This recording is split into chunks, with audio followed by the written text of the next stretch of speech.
There's no buttons. Did they forget? No.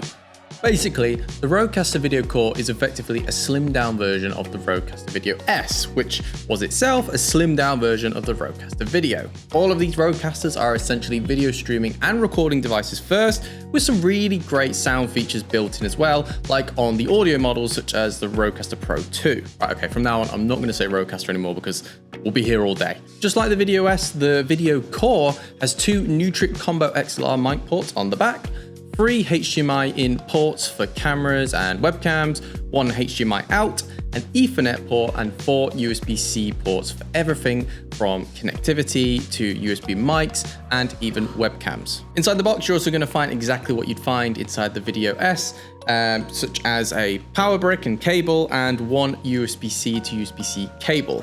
Pretty much everything is the same. No, actually, that's not true. The Video Core does have something that the Video S didn't have, a extra USB-C port on the front. This could be used for microphones like the ones on the back and the all-new RØDECaster Sync feature, but more on that in a second. Something else these two share is the 1080p video output, which unfortunately is yet to be improved from even the original RØDECaster video. Oh, damn it, I said RØDECaster. Now, like I said in my original review, I still don't think this is the end of the world.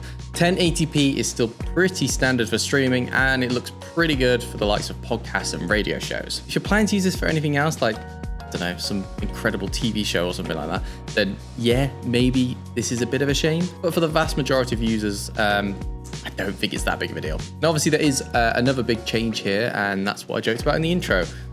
Who's nicked all my buttons? The idea here is that some streamers never move their setup from their PC and rely entirely on a monitor to control their output, therefore making the buttons and the LCD screen on the Video and Video S useless. The Video Core has all the same great features as those models, but cuts all of the buttons and outsidey nonsense, aside from a small rotary encoder for volume control, instead opting to move all the controls to the RØDECaster app on your desktop. Now, at first, I didn't quite understand this at all, but after thinking about it for more than probably like 10 seconds, I realized this is actually quite a genius move from Rode. Now, if you're a streamer, you'll never touch all the fancy buttons on a RØDECaster video once you've actually set it up for the first time.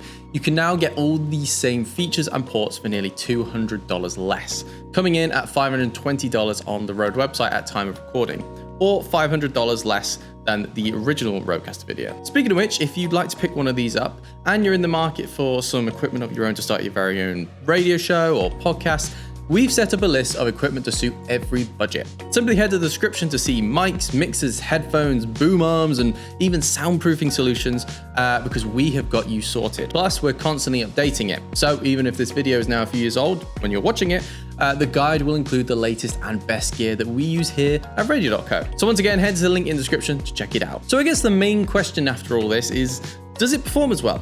Well, head into the app and you'll find the same layout as on the other models, along with the 4 video sources and 5 customizable scenes found in the Video S. The interface is clean and simple, easy enough to use if you're a complete beginner, but with plenty of customizational options for pros too. It's still getting auto switching, which automatically swaps between camera angles depending on who is speaking. You can adjust this based on priority and speed, and it's not bad, but a bit slow at times. For long content like podcasts and webinars, it's fine.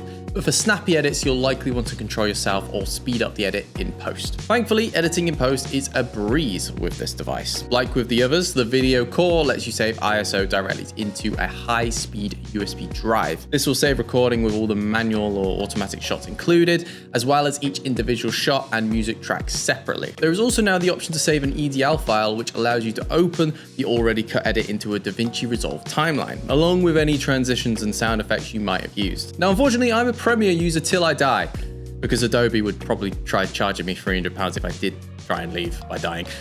So this isn't much good to me, but a lovely inclusion all the same. Now, of course, you can stream directly from the device itself if pre-recording isn't your jam. It's super simple too. Simply connect your preferred streaming platform like YouTube or Twitch, and then click the live button in the corner. Much easier than connecting to OBS or going through a third-party software. But like I said earlier, there is actually something else new here, and that is something Rode is calling RØDECaster Sync. This effectively lets you control or sync your video core to a Rodecaster Pro 2, such as the one recording behind me, or a Duo, and control your entire output through those units rather than having to rely on the Rodecaster app itself. Now, you can always connect a Rodecaster video to an audio unit, that's not new, but effectively that just ran audio through it. This new connection converts your once audio-only device into a video switcher, which is really, really cool. Now, I say that this is a brand new feature coming to this device, but it is also coming to the other video models as well. So no, it's not specific to this one alone. However, those devices have screens, so it's the video core that will really utilize this feature. And if you think about it, you could now grab a Rodecaster video core plus a Rodecaster Duo for the same price as the original Rodecaster video. I think that's genuinely one to consider, actually. After all, the Rodecaster video can input audio, but for a better mixing experience, the Rodecaster Pro 2 or Duo is a far better option in my opinion. Overall then, while my initial reaction to the inception of this device was confusion, I now truly understand why Rode felt the need to produce this. This is for two types of people. Firstly, you're the kind of creator who's firmly stuck at a desk or streaming setup with a PC on at all times, and this could be ideal for you. I'm thinking radio stations, gamers, maybe even some podcasters.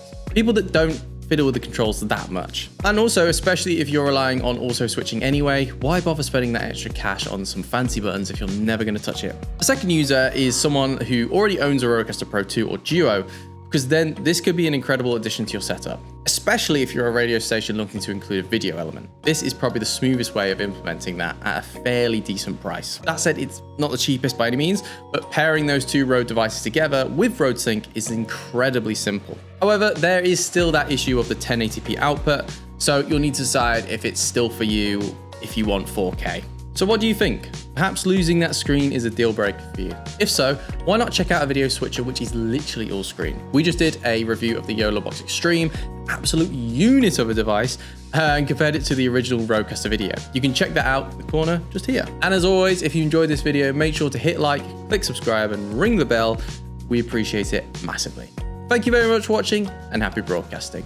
And just before you go, have you ever thought about launching your very own radio station? Now, what if I told you that it's literally never been easier to do just that? Especially with our award-winning Radio.co platform at your fingertips. And broadcasting experts there to guide you all the way. Want to know how? Then book in a free demo by visiting radio.co/demo to schedule in a quick, casual, helpful conversation with myself or a colleague. We'll even give you 20% off your subscription just for attending. That's all right, isn't it? We'll show you just how easy it is to get your own internet radio station up and running in mere minutes. Whether it's building playlists of your favourite music, scheduling in a live, real-time program, even building your very own branded mobile apps, Radio.co does it all. Still interested?